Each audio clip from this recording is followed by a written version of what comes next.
thank you for your power. I thank you for your grace.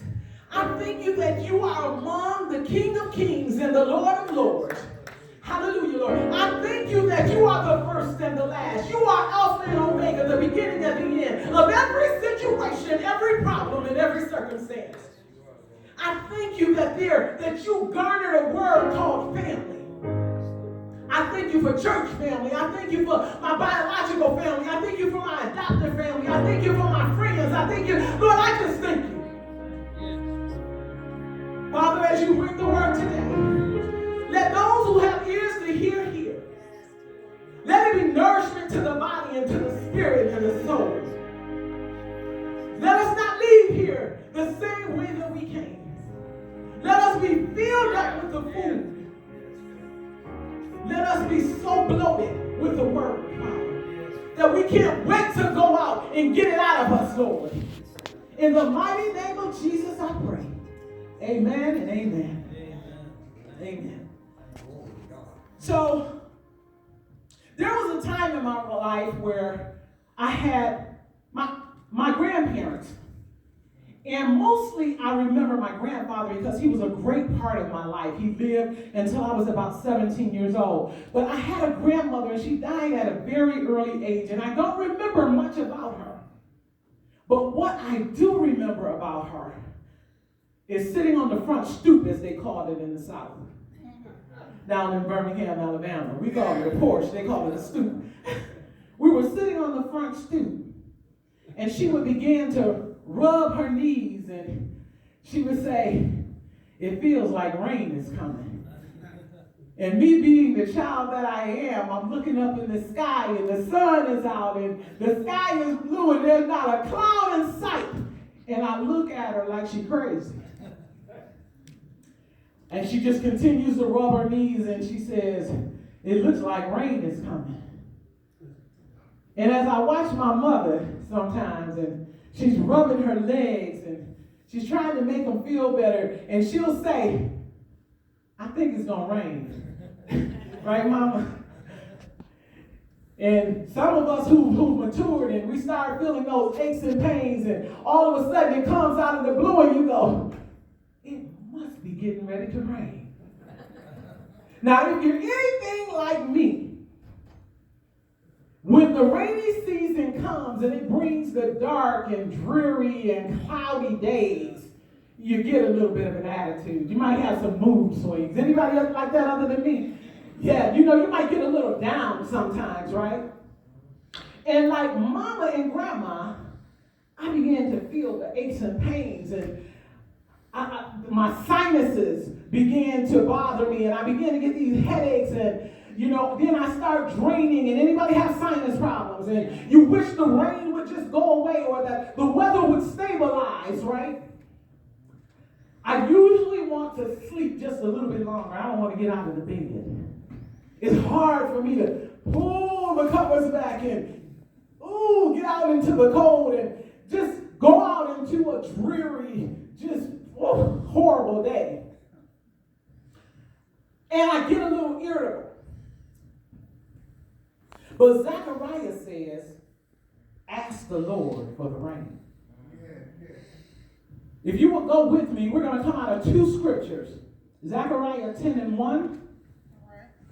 And then we're going to come out of Joel, however you pronounce it, 2 and 23. So Zechariah 10:1. And if you're going there and you need me to wait, say wait. Anybody trying to get there? Say wait. Wait. And when you're ready, say ready.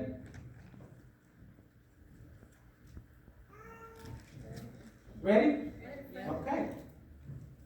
Zechariah 10:1, and I'm coming out of the New King James Version. This particular one is coming out of the New King James Version. It says, "Ask the Lord for rain in the time of the latter rain.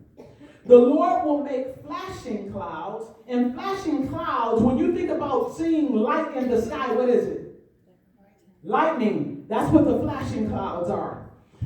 He will make flashing clouds. He will give them showers of rain, grass in the field for everyone. And then I'm going to read the NLT version. The New Living Translation says, ask the Lord for rain in the spring. So the latter rain is during the springtime. For he makes the storm clouds, and he will send showers of rain, so every field becomes a lush pasture. Now, back in this time, there were two types of rain in Israel. There was the early or the former rain, and that's the rain that comes in the springtime, which is what Zechariah is talking about. I'm sorry, that comes in the autumn time, which goes between October and November. That's called the early or the former rain. Then there's the springtime rain, the latter rain, which is in the springtime, usually between March and April. Remember when we were growing up and it said April showers bring May flowers? That was the latter rain. Now Zechariah is the 11th of 12 minor prophets. And minor prophets, not because he's any less significant than all the other prophets or all the other books in the Bible, it's because they're the shortest books in the Bible. They have less pages than the major prophets. So there are 5 major prophets and 12 minor prophets. Zechariah is the 11th of 12. He is assigned to prophesy to Judah about the rebuilding of the temple and God's blessing for their obedience. See, because Judah was supposed to rebuild God's temple, and they were procrastinating on getting the temple built. Anybody ever procrastinated on anything? God said, do this, and you were like, well, the time is not right. I don't have the finances to do it. My health is not quite right. My relationship is going a little sour. But God said, do it now. Get about the business of doing my business, and then we come up with other excuses. And understand this. Usually, a prophet in the Bible, they didn't want to do the assignment that they were given. Because usually it was something that risked their life. So if God told us to go somewhere where we were likely to be killed, we wouldn't do it. Anybody want to run into danger? That's exactly what Zechariah was facing. And when we get to Joel even more so. When you think about Jonah in the belly of the whale, Jonah ended up in the belly of the whale. Why? Because he ran from God, because God told him to go to Nineveh. And what you have to know about the Ninevites is that they were crazy. They were flat out crazy. Anyone that did anything that was against what they thought should be done would be skinned and dragged through the streets so that others wouldn't attempt to do it. So, wait a minute, God. So, you want me to go into a city where they're going to hate me, they're not going to like anything I say, and on top of that, they have free will to kill me. How many like me? That's exactly what Jonah was facing. So it wasn't that Jonah didn't want to do what God said. It wasn't that he didn't love God, but Jonah understood the Ninevites. And he was scared. He was human, right? So here we have Zechariah. Zechariah, his word, he tells the children of Israel that God wants to use them despite of their disobedience. And this is all not in verse 10 and 1. This is throughout Zechariah. So I'm just giving you a summary of what's happening when we get to this verse. Zechariah's word to Judah comes in the form of encouragement. He could have focused on their failure to complete the temple, but he gave them hope for what God had for their future. Anybody need a little hope? That's my message for you today. That despite of your past, despite of any failures, despite of who you think you are and what you've done, God wants to use you. He wants to use you mightily, more so today than ever before. In the United States, everybody is trying to move Christ and God up out of everything. And God is saying, I need you to rebuild the temple today. I need you to speak my name today. I need you to bring back my children who have strayed away from me. Those who have been in the church house and have experienced church hurt, and they left the church, and then therefore think that they're atheists because they left the church. Then God is saying, I need my children to come back to me, back to their first love. We need to rebuild the temple, and that's what God is saying to us today. He's giving us a word of encouragement. He wants to strengthen us. He wants to give us the courage to go out and be about his business. There is hope for what God has for your future. Despite your circumstances, we cannot allow our past to dictate our future. Come on now. There's so much mess in our past that we can't see our future because we're still looking back at our past. Can you imagine walking like this all the time? Eventually, you know what? You're going to fall. You're going to stumble. You're going to hit something, bump into something, run into something, because you're not focused on what God has for your future.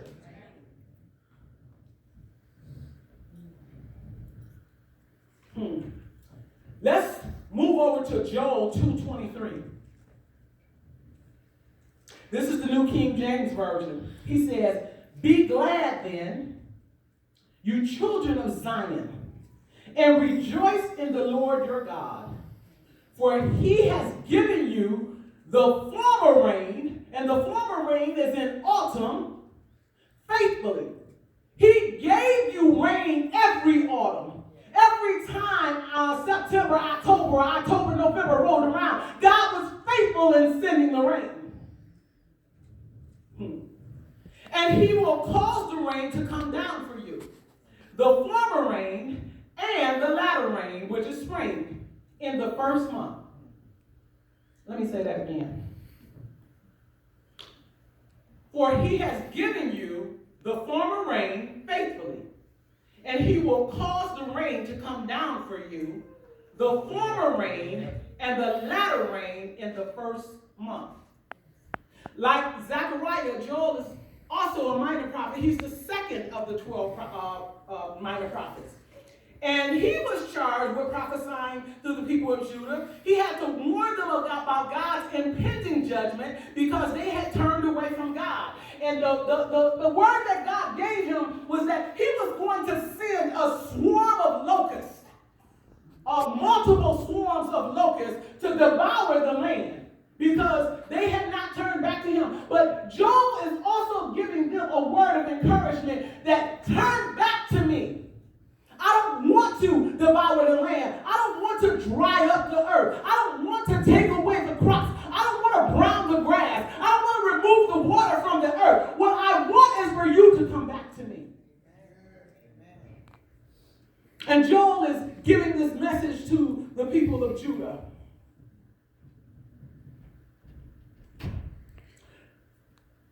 God would withhold the rain to prevent new life. He would withhold the rain from Judah to prevent new life if they didn't turn back to him. Some of us are living in a dry land right now, and the rain is being withheld. We can't birth new life because there is no rain to water and fortify our spirit and our soul. We can't birth new fruit because we're in a dry place. Amen? But Zechariah also left Judah with hope. Joel also left Judah with hope of God's blessing and power of the rain. The rain lets us know we're still alive. Without rain, the land could not be fortified. Without rain, crops were unable to grow. Without rain, all life would cease to exist. Without rain, our faith begins to wither away. Without rain, seeds won't mature and good fruit can't grow. Without rain,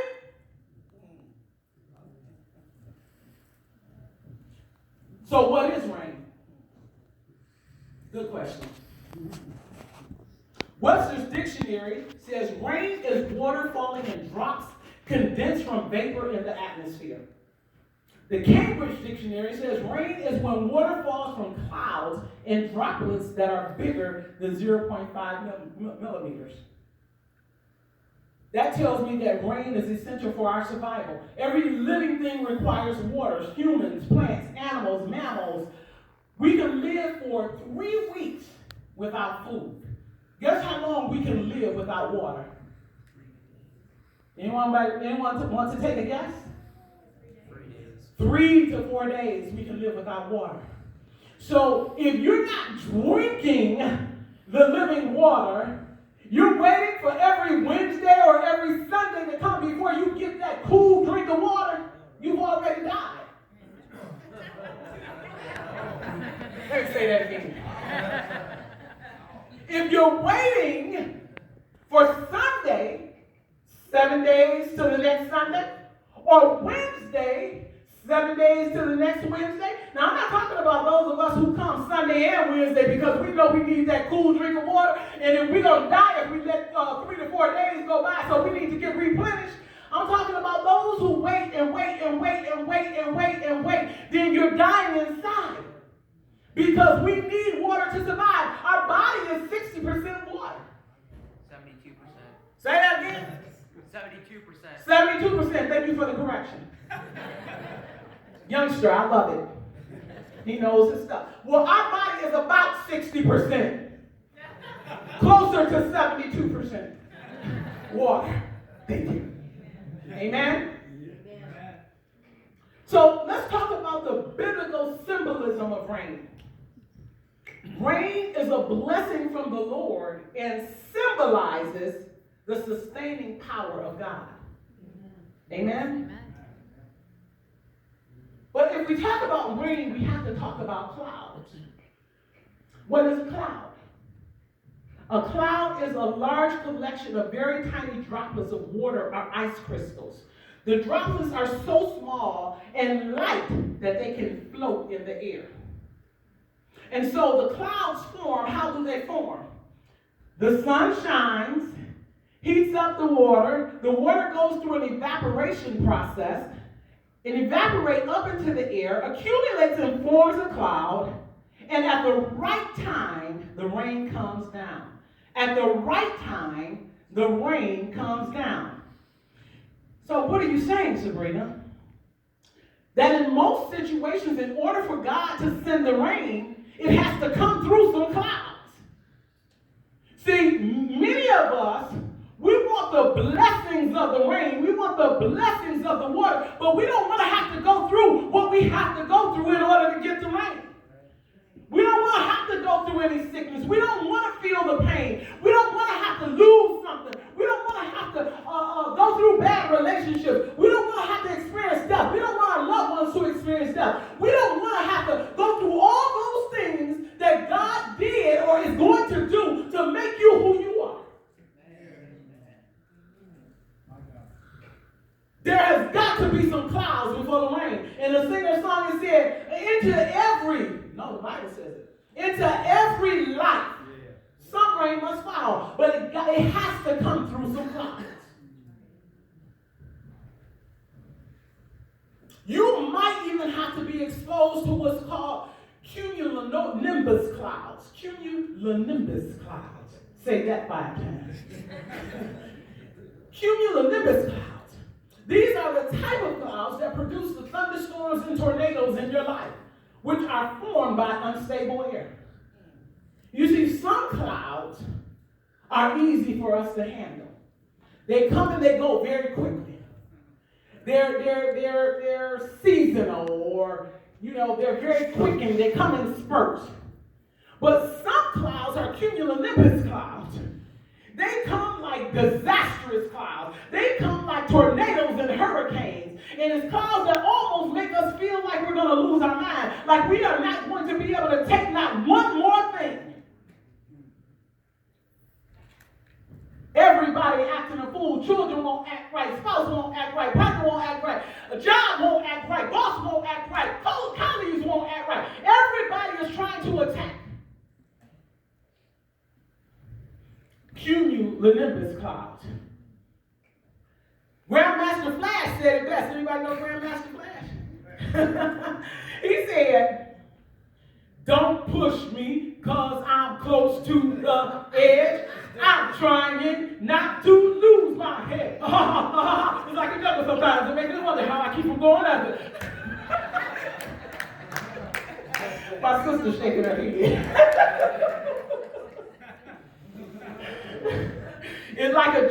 sometimes it makes me wonder how I keep from going under. Cumulonimbus clouds. They're so thick and heavy. And it brings on so many attacks. And you know, when the enemy can't get to us, they go through the people we love the most. That's true. And when the enemy knows that we're strong in our word, that we're rooted in the word of God, that we're like a strong, tall tree with the roots that go deep down, and even though when the strong winds go, we might rock and we might lean and we might do a little bit of something, but we're not going to be pulled up. It ain't no huff and puff and blow it all down. But when the people who are closest to us are not quite as rooted, the enemy will go straight to them to get to us. And it's not for us to judge. Let me clarify something. It's not for us to judge anyone in our life or those that we don't know. It's not for us to do that. It's for us to love them and bring them to Christ. See, because right now, if they're not strong, we're their covering. I'm so grateful I had a praying grandmother, and I had a praying mother, and I had a praying grandfather. I have a praying mother. I have a praying sister. I have some praying friends. I have some praying pastors. I have some praying church members. Because there are times when even those of us who are rooted, we get a little weak. We begin to question, help our unbelief. But when we get down to the place where we can't help ourselves, thank God that we have somebody else who can be our covering. When we can't cover for ourselves, we have other people, and if you don't have anyone that can be your covering, get under somebody. If your spouse is your covering, if your parents are your covering, if your siblings are your covering, make sure that you have a covering. Don't get out there exposed. Oh, I feel like rain is coming. I feel like rain is coming. I smell the rain. I smell the rain. It's coming, it's coming. See, because there have been way too many clouds. And I feel like the rain is getting ready to break through those clouds. Anybody feel the rain? Anybody feel the rain? I feel like the rain is on its way. Yes. I don't want the droplets. Yes. I don't want the sprinkle.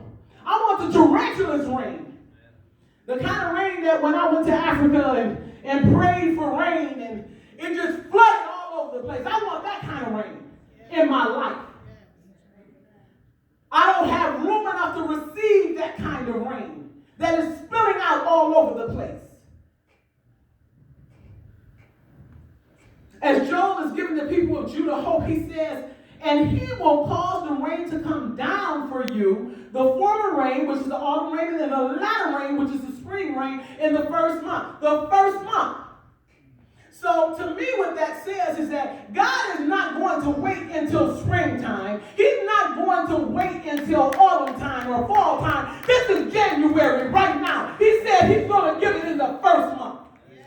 He's going to give you your rain in the first month. And he's going to give it all to you at the same time. He's going to give you your latter and your former rain right now. Thank you. Right now. You don't have to wait for April to bring May rain. You don't have to wait till October for the rain. January is the first month. Whatever you're going through, whatever your circumstance, whatever your situation, God says right now. Somebody say right now. Right now. I want my rain right now. I want that thunderstorm right now. The tarantulas rains right now. If the enemy has taken anything from you, or you were given something to the enemy, I want you to say, I'm taking it back and I want my rain right now. I'm taking it back and I want my rain right now. I'm taking it back and I want my rain right now. See, you're not going to be able to stop me. Because once the rain comes down, once the rain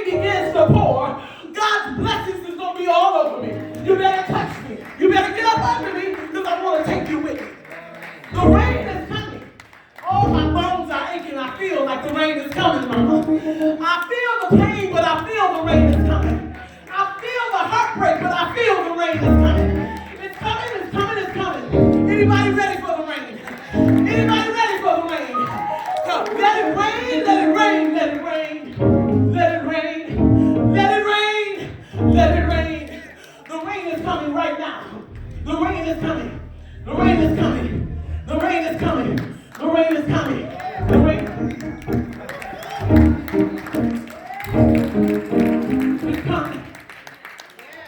You said what? You said somebody been talking about you, and every time you take 2 steps forward, they're trying to pull you 5 steps backwards. You say you're what? You've been betrayed? Oh, who have you betrayed? Y'all didn't catch that one. You said what? You hurt because you've been betrayed. Who have you betrayed? Everybody has betrayed somebody. Everybody has done something. Everybody has hurt somebody. Get over it. Get over it because your rain is coming. Get over it because if you hold on to it, you can't receive the rain. You're going to be stuck in the cloud. The rain is going to want to break through that cloud because you're holding on to that past hurt, to all that anger. God is saying, let go of it. Not tomorrow, not next week, not next year, but he says, I'm sending you the former and the latter rain today. Right now. This month. But you got to be ready for it. You got to want it. Zechariah says, ask for the rain. He didn't say, think about it. He didn't say quietly, let it come to fruition. He didn't say, Pastor, I want you to talk to your friends about the rain. I want you to talk to your friends about everything you're going through. He says, no, ask God for the rain. If you're in your dry season, he says, come on out of your dry season. Come on out of dry places. Oh, yeah. Oh, yeah. I'm coming out of dry places this year. I'm coming out of dry places. See, we all got some dry places. We need to come on out of those dry places, right? Come on out. Come on out. And God is about to break wide. He's about to do a dance you've never seen before. He's about to sing a song like today that we've never done before. Come on out of your dry places. Dry places, dry places. He says he wants to fortify the land. He wants to fortify the land of your life. He wants to make a pathway for you so that you can get to your purpose. But you got to come on out the clouds. You got to let the clouds open up. And then you got to let the rain come through. Amen. Woo. The rain is coming. The rain is coming. The rain is coming. Hallelujah. Hallelujah. Some of us have been experiencing some depression, present company included. However, I don't claim it. It's that moody season, that irritability season, and some psychologists might even call it seasonal affective disorder. That's right. But I rebuke it because I don't have a disorder. God didn't make me to be disordered. So he says, let that cloud pass by. Break through that cloud so that I can send you some rain. Discouragement is over. God is saying that somebody here has been discouraged. They've been trying to move forward in their business. They've been trying to move forward in their life. They've been trying to move forward in their education. They've been trying to move forward in their health. But discouragement is always right around the corner. Discouragement is always blocking your way and blocking your path. And I say, if you have a barrier, get a hammer and tear it down. Yeah. Frustrations are done and over with because I want my rain. Yes. Finances are right and tight.